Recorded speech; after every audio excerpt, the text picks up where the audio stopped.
ముందుగా కవివార్య అలసాని పెద్దన గారికి స్వాగతం.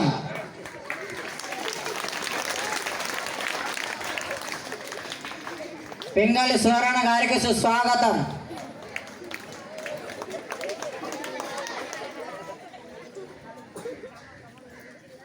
భట్టుమూర్తి గారికి ఇదే మా ఆహ్వానం.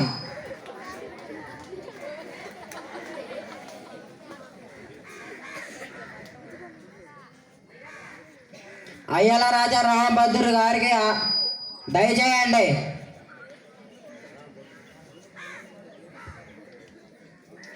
ముద్దు పలుకుల ముక్కు తిమ్మన్న గారికి స్వాగతం.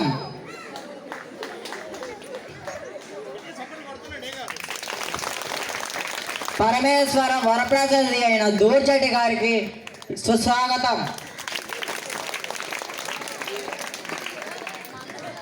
అదిగో మాటల్లోనే వెచ్చేయుచున్నారు మాదయ్య గారి మల్లన్న గారికి ఇదే మా ఆహ్వానం.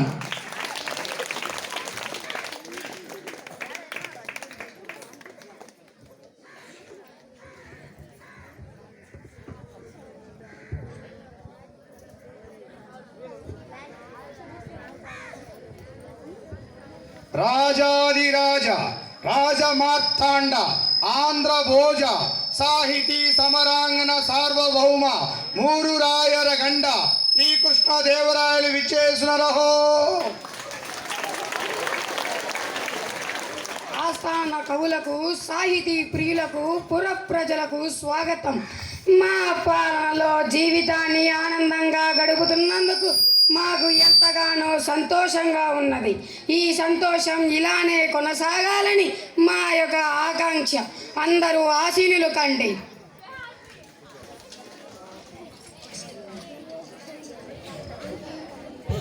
ప్రణామాలు ప్రభు. మీ దర్శనం కోరి ముగ్గురు యువకులు విచ్చేసి ఉన్నారు. వారిని ప్రవేశపెట్టండి. చిత్తం ప్రభు.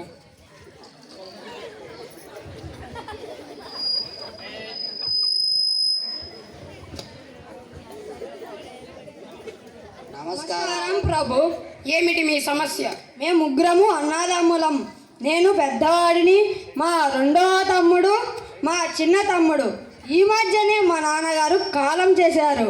వెళుతూ వెళుతూ మాకు 17 ఏనుగులను ఆస్తిగా ఇచ్చి వెళ్ళాడు. వాటిలో సగం నన్ను తీసుకోమన్నాడు. మిగిలిన వాటిలో 3వ వంతు మా చిన్న తమ్ముడుని తీసుకోమన్నాడు. మిగిలినవి మా రెండవ తమ్ముడిని తీసుకోమన్నాడు. వాటిని ఎలా పంచుకోవాలో మాకు సాధ్యం కావడం లేదు. మా సమస్యను మీరే పరిష్కరించాలి. వింతగా ఉంది. బేసి సంఖ్యలో ఉన్న ఏనుగులను పంచుకోవడం సాధ్యం కాదు. ఈ సమస్యను పరిష్కరించడం ఎలాగా? అవును ప్రభు, ఒక ఏనుగుని సగానికి కోస్తే తప్ప అది సాధ్యం కాదు. కానీ జీవహింస మహాపాపం కదా, అలా పరిష్కరించలేం.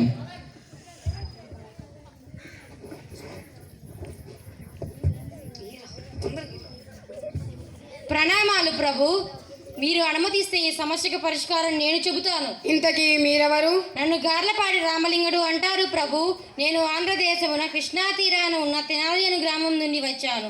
నా కవిత్వం మీ ముందు ప్రదర్శించి మీ ఆస్థానంలో స్థానం సంపాదించాలని నా కోరిక ప్రభు. మీ కవిత్వాన్ని మేము మరులా వింటాం. ముందు ఈ సమస్యను పరిష్కరించండి. అలాగే ప్రభు. 17 చిన్న ఏనుగులు, ఒక పెద్ద ఏనుగు తెప్పించండి. ఎవరెక్కడ? చిత్తం ప్రభు. వారు అడిగినవి ప్రవేశపెట్టండి. చిత్తం ప్రభు.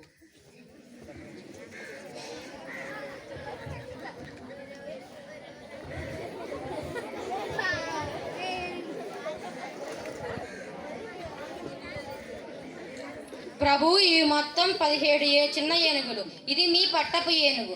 వెరసి 18 ఏనుగులు. మీ పట్టపు ఏనుగు సహాయం కూడా నేను తీసుకుంటాను.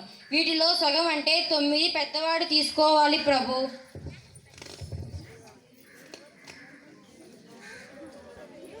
వీటిలో సగం అంటే 9, 3వ భాగం 3 ఏనుగులు వస్తాయి. అవి అందరికన్నా చిన్నవాడు తీసుకోవాలి ప్రభు.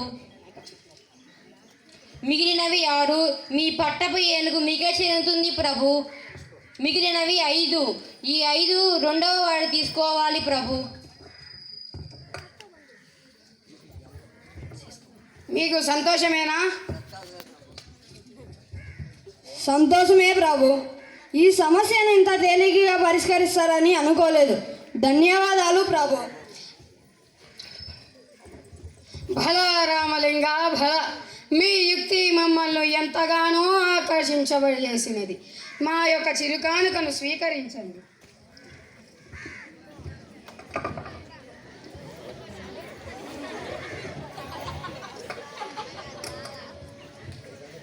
ధన్యోస్మి ప్రభు, ధన్యోస్మి. నరసింహ కృష్ణరాయుని కరు మరుదగు కీర్తియొప్పే కరిబేత్ గిరిబేత్ కరి కరిబేత్ గిరి గిరిబేత్ కరిబేత్ గిరిబేత్ తురంగ కమనీయంబై. భల రామలింగ భల. మీ కవిత్వం అమోఘం. మీరు మా ఆస్థాన కవులుగా ఉంటే మా ఆస్థానానికే నిండుదనం. మీరు మా ఆస్థాన కవులుగా పరిగణింపబడతారు. ధన్యవాదాలు ప్రభు. నేటి నుండి మా ఆస్థాన కవుల సంఖ్య 8కి చేరింది. మీరంతా మా ఆస్థాన అష్టదిగ్గజ కవులుగా పరిగణింపబడాలని నా యొక్క ఆకాంక్ష. ధన్యోస్మి ప్రభు, ధన్యోస్మి. ప్రభు, నిత్యం రాజకీయ వ్యవహారాల్లో తలమునకలైన మీకు మన కవులు మానసిక ఉల్లాసాన్ని కలిగించడానికి సిద్ధంగా ఉన్నారు. మీరు అనుమతిస్తే వారి సాహిత్య మదిమను పంచుతారు. అవునా అప్పాజీ, నేను కూడా ఇదే విషయం మీతో చెప్పాలనుకుంటున్నాను. మన రాజ్యంలో జానపదుల సైతం కొన్ని రసవంతమైన ప్రశ్నలు పంపించారు. వాటిని మీరు రసవంతంగా పూరించి ఇక భువన విజయ సభను రంజింపజేయండి. ఇక ఆంధ్ర భాషమ్మ తల్లిని స్తుతిస్తూ సమస్యలను దత్తుపదులను పూరించి ఆసు కవితా వినోదం సాగిద్దాం. చిత్తం రాజేంద్ర, కవిచంద్ర. నేటి భువన విజయ సభను మీతో ప్రారంభించాలని నా అభిలాష. మీ ఆలోచన నిజమే పెద్దనామాత్య. కానీ ప్రభువుల ఏలుబడిలో ఎన్నో భాషలుండగా తెలుగు భాషపై ఇంత మక్కువ చూపడానికి గల కారణమేమిటో? అదేమిటి సూరణ కవి, మందార మకరందాలు జారు వారి తెలుగుని ఇష్టపరుని వారుందిరే. తెలుగదేల ఎందువా తెలుగదేల ఎన్న దేశంబు తెలుగు ఏను తెలుగు వల్ల భుండ తెలుగు కొండ ఎల్ల నృపుల గొలువ నెరుగవే బాసాడి దేశ భాషలందు తెలుగు లెస్స దేశ భాషలందు తెలుగు లెస్స. మరి ఇంతటి మన తెలుగు భాష మీద ఎవరికైనా ఎందుకు మక్కువ ఉండదు? పెద్దనార్య, కవులారా, మేము తర్వాతి పద్యములను పూరిస్తాం. ముందు మీరంతా పద్య పూరణకు పూనుకోండి. చిత్తం ప్రభు, మీ అభిప్రాయమే శిరోధార్యం. పెద్దనార్య, ఇదిగో మీ పద్య సమస్య. అగ్రజానుజులైరి అనుజాగ్రజులుగా. పెద్దనార్య, అగ్రజానుజులైరి అనుజాగ్రజులుగా. ఆహాహా, ఏమి సమస్య! అన్న తమ్ముళ్ళు తమ్ముడనలైనా ప్రభు. నా పోరని ఇదిగో. పుష్యమిన్ భరతాక్యుడు పుట్టినాడు, మనసి లక్ష్మణుండు ఆశ్లేష పుట్టినాడు. భరత లక్ష్మణ క్రమమిది అరసి చూడ. అగ్రజానుజులైరి అనుజాగ్రజులుగా. అగ్రజానుజులైరి అనుజాగ్రజులుగా. కానీ లోక వ్యవహారంలో రామ లక్ష్మణ భరత శత్రుఘ్నులు అని ఉంటుంది. అద్భుతం పెద్దనార్య, అద్భుతం. తరువాత ముద్దు పలుకుల ముక్కు తిమ్మన కవి. అందుకోండి. గాడిదయే చెంగదన్న గణ సంపన్న, గాడిదయే చెంగదన్న గణ సంపన్న. దీనిని పూరించండి. రాజశేఖర, మానవులలో ఆడిన మాటలు తప్పేవారు కొందరు ఉన్నారు. జంతువులలో దీనిని చూడలేం. అయినా దైవకృపతో పూరించదు. ఆడిన మాటను దప్పిన గాడిద కొడుకంచు తిట్టగా విని అయ్యో వీడానా కొడుకని ఒక గాడిద ఏడ్చెగదన్న ఘన సంపన్న. ఒక గాడిద ఏడ్చెగదన్న ఘన సంపన్న. లౌకిక జీవన గమనంలో గ్రామీణుల దూషణను ఆడి తప్పే జనుల ఈయన స్వభావాన్ని తెలుపుతూ మాట విలువను చాటారు. ఆడి తప్పే మనిషిని గాడిద కొడుకని తిట్టినప్పుడు విశ్వాసానికి మారుపేరుగా నిలిచిన జంతువు గాడిద ఏడ్చిందన్నారు. దీనిని చెప్తూ దృష్టాంత రూపంలో సాగిన మీ పూర్ణ బల తిమ్మన బల. తరువాత రామకృష్ణ, మీదే వంతు. మీ పదగుంఫనాన్ని మేమెరుగుదము. మేక మరియు తోక ఈ రెండు దత్తపదులతో ఒక సీసపద్యం చెప్పండి. మమ్మేలిన దేవరా, మీరు ఆరాధిస్తే నేను కాదంటానా? ఆలకించండి మహాప్రభు. మేక తోకకు మేక, తోక మేకకు మేక, మేక తోకకు తోక, తోక మేక, మేక తోకకు మేక, తోక మేకకు మేక, మేక తోకకు తోక, తోక మేక, మేక తోకకు మేక, తోక మేకకు మేక, మేక తోకకు తోక, తోక మేక, మేక తోకకు మేక, తోక మేకకు మేక, మేక తోకకు తోక, తోక మేక, మేక తోకకు మేక, తోక మేకకు మేక, మేక తోకకు తోక, తోక మేక, మేక తోకకు మేక, తోక మేకకు మేక, మేక తోకకు తోక, తోక మేక, మేక తోక తోక తోక తోక మేక, మేక తోక తోక తోక తోక మేక, మేక తోక తోక తోక తోక మేక, మేక తోక తోక తోక మేక, తోక మేక. మీరు సామాన్యుడు కారు రామకృష్ణ. ఏమేమి మేకల కాపరి మేకలు తొలగిపోతున్నాడా? ఒక మేక ముందర పోతుందా? మేకకు తోక వెనక బాగానే ఉంటుంది. ఇలా మేకల మంద పోతున్న తీరును మీరు మేక తోక, తోక మేక అన్న దత్తపదాలతో చక్కగా చిక్కగా చెప్పారు రామకృష్ణ. శభాష్ రామకృష్ణ కవి, మీ కత్తికి రెండు వైపులా పదునే, మరి అందుకే వికట కవి అయ్యారు. రామభద్ర, తదుపరి మీదే వంతు. గోలుకొండ, మూలముండ, పూలదొండ, కొత్తకొండ ఈ పదాలను ఆధారం చేసుకొని భారతార్థులు ఒక పద్యం చెప్పండి. చిత్తం మహాప్రభు. రామభక్తుడికైన నాకు భారతార్థ పూరనిచ్చారు. పూరణ చేసేది. ఓ ఈ కురురాజా, నీ సుతుండొత్త గోలకొండవలె నుండు విను మూలముండెదిక బండ నమ్మున గెలిపింతు పాండు సుతుల నురమునాన్ పూలదండ రేకు వత్తకుండ. ఒయ్యీకురు రాజా, నీ కొడుకు దుర్యోధనుడు ఒత్తగోలేని మనస్సు, ఆకారంలో కొండలాగా ఉన్నాడు, బుద్ధి లేనివాడు. నా మాట వినము. యుద్ధంలో సర్వనాశనం, సమరంలో ధర్మబద్ధులైన పాండవులు గెలుస్తారు, నీ కుమారుడు మరణిస్తారు అన్న మీ పూర్ణ బల రామభద్ర బల. మాదయ్య గారి మల్లన అందుకోండి. రాణి అమ్మహాకాలిగా ప్రత్యక్షమయ్యే దీనిని పూరించండి. చిత్తం ప్రభు. ముద్దు మోముల లేనవ్వు మొలకతోడ చల్ల చూపుల కరుణారసంబుతో శాంత రూపము గైకొన్న సంబురాని అమ్మహాకాళి ప్రత్యక్షమయ్యనప్పుడు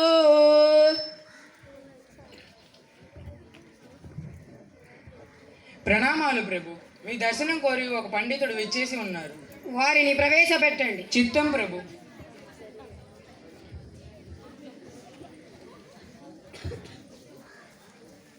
ప్రణామాలు ప్రభు. విజయనగర సామ్రాజ్యాధీశులకు ఇయే మా వందనములు. ఆ రాజ్యలక్ష్మి కృప మీ మీద ఎల్లప్పుడూ ప్రసరించుగాక. ధన్యవాదములు పండితవర్య. ఇంతకీ మీరెవరు? నా ప్రభు, నా పేరు భైరవ భట్టారకుడు. నేను సమస్త గ్రంథములు అవపోసన పట్టితి.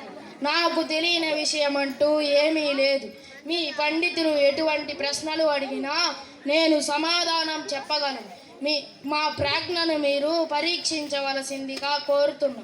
మీ పండితులు అడిగిన ప్రశ్నలకు నేను సమాధానం చెప్పకపోతే నేను ఓడిపోయానని అంగీకరిస్తాను. కానీ మీ పండితులు ఓడిపోతే మీరు వారు ఓడిపోయారని ప్రకటించవలను.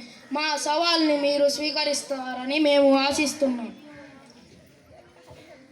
తప్పకుండా పండితవర్య, మీ సవాలును మేము స్వీకరిస్తున్నాం. మా పండితుల మీద మాకు అపారమైన నమ్మకం ఉంది. పెద్దనర్య, మీరు ప్రారంభించండి. పండితవరా, మనల్ని పైకి తీసుకుని వెళ్తాయి మరియు కిందికి తీసుకుని వస్తాయి, కానీ అవి కదలవు. ఏమిటవి? హహహ, అంతే కదా, అవి మెట్లు.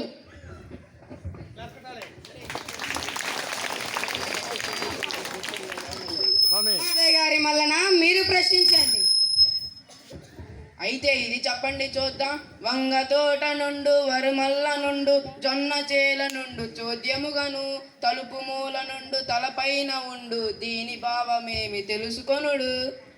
వస్, ఇంతే కదా, పద్యంలోనే ఉంది సమాధానం. వంగ తోటలో నుండు వరి మల్లలో నుండు జొన్న చేలలో నుండు చోద్యముగను తలుపు మూల నుండు తలపైన నుండు వేటి స్థలాల్లో అవే ఉన్నాయి. వంగ తోటలోనే ఉంటుంది, వరి మల్లల్లోనే ఉంటుంది, జొన్న చేలోనే ఉంటుంది, తలుపు ఇంటికి మూలనే ఉంటుంది, తల శరీరం పైభాగానే ఉంటుంది. రామకృష్ణ, మీరు ప్రయత్నించండి. ప్రభు ఈరోజు సభ చాలించి సమయం ఆసన్నమైనది. నేను రేపు అడిగేదను. తప్పకుండా రామకృష్ణ. ఎవరెక్కడ? వారి వసతికి కావాల్సిన ఏర్పాట్లు చేయండి.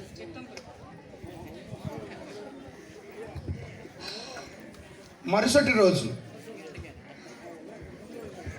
రామకృష్ణుల వారు ఇంకా వేచేసినట్టు లేరే.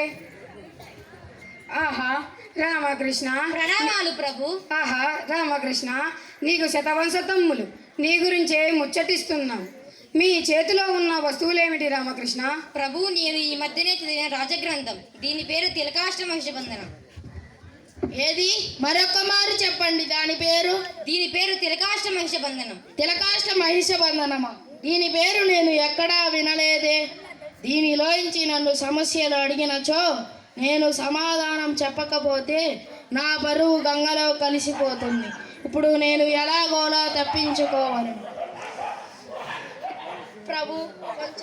ప్రభు కొంచెం కడుపులో గడబిడగా ఉంది ప్రభు. నేను రేపు వచ్చి సమాధానం చెప్తాను ప్రభు. తప్పకుండా పండితవర్య, మీకు కావాల్సినంత విశ్రాంతి తీసుకోండి. ధన్యవాదాలు ప్రభు. ఇంకేం వస్తాడు ప్రభు?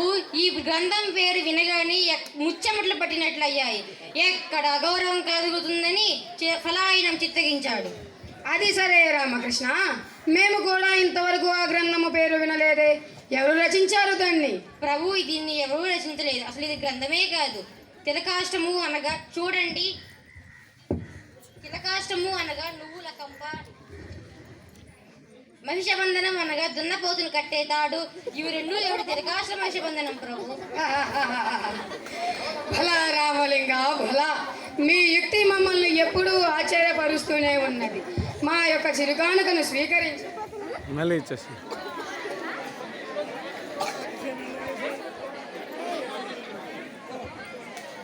ధన్యవాదాలు ప్రభు, ధన్యవాదాలు. ఈ సంతోషకరమైన సమయంలో నేను మీ కవిత్వాన్ని ఇంకొకసారి వినాలనుకుంటున్నాను. భట్టుమూర్తి గారు, మీరు రచిస్తున్న వసు చరిత్రలోని ప్రకృతి వనరం గురించి ఒక పద్యం చెప్పండి. చిత్తం రాజేంద్ర.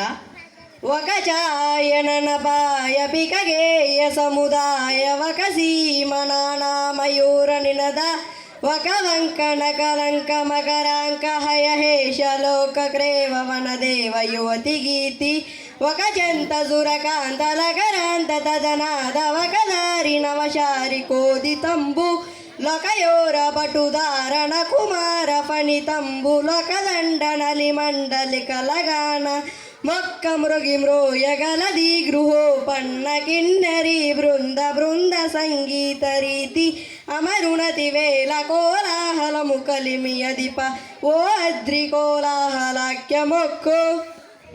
ఆహా, ఏమి వర్ణన!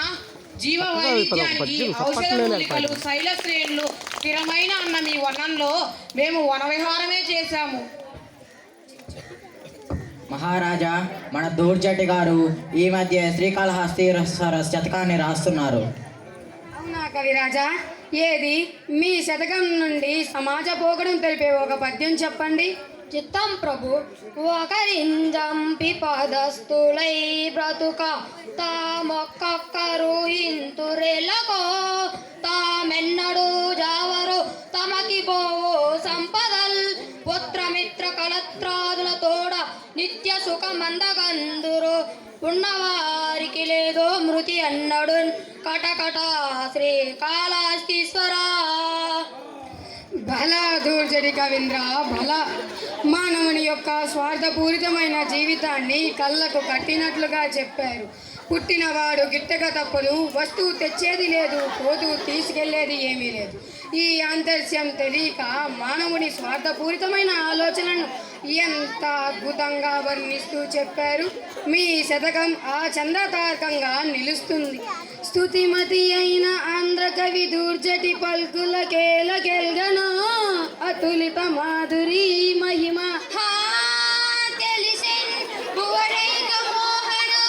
సుకుమార వార వనిత జనత ఘనతాపహార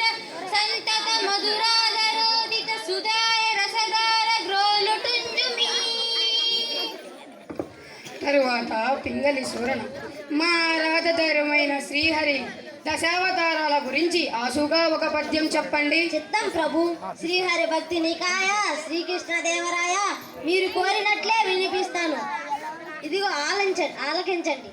మత్స్యమై జదనిధి మడించే సోమకున్ కూర్మమై కవ్వపు కొండ మోసెన్ గిటి అయి హిరణ్యాక్షుని గీటడంగించెను హరి అయి వధించ ప్రహ్లాద జనకు వటుడై బలిదనుజు వంచించి కుదించే భార్గవుడై క్షత్ర పంకింత జెండే దశరథ రాముడై దశ కంటుందెగటార్చే సౌర్యై దుష్టుల సంహరించే బుద్ధుడై త్రిపుర స్త్రీల బుద్ధి మార్చి రుద్రచే వారి భర్తను దృంగం చేసి కల్కి అయి మ్లోచ సంతింబిటు మార్చు హరి దశావతార అనుభూతి నమ్ము.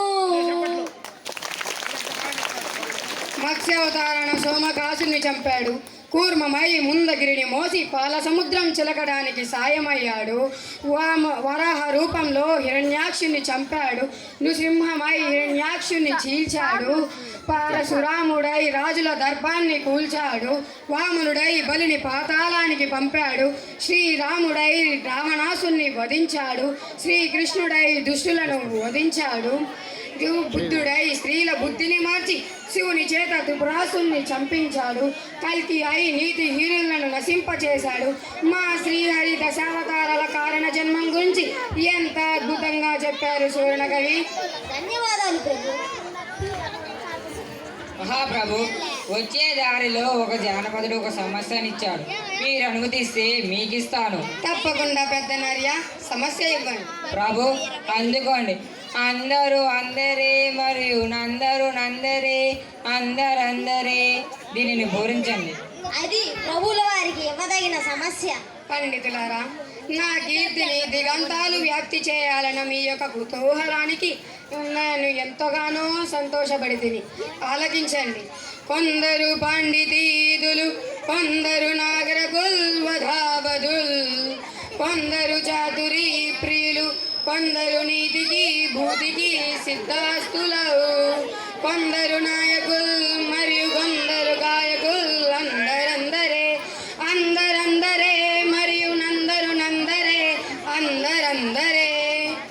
సభలో కొందరు పాండిత్యమే ధనంగా కలవారు, కొందరు నాగరికులు, మరికొందరు ప్రవక్తులు, కొందరు చారిత్రాన్ని ఇష్టపడేవారు, నీతికి సంపదకు నిలయమయ్యేవారు, మరికొందరు నేతలు మరియు గాయకులు. ఇలా సభలో వారిని ఉద్దేశించి చెప్పారు. దీనిలో మన రాజ్యంలో ప్రజలు సాహితీ సామర్థ్యాలను గుర్తు చేస్తూ అందరందరే అనడం వల్ల ఎవరికి వారు గొప్ప అని అర్థం. పండితులారా, మీ పద్య పూర్ణతో మా మనసంతో మురిసింది.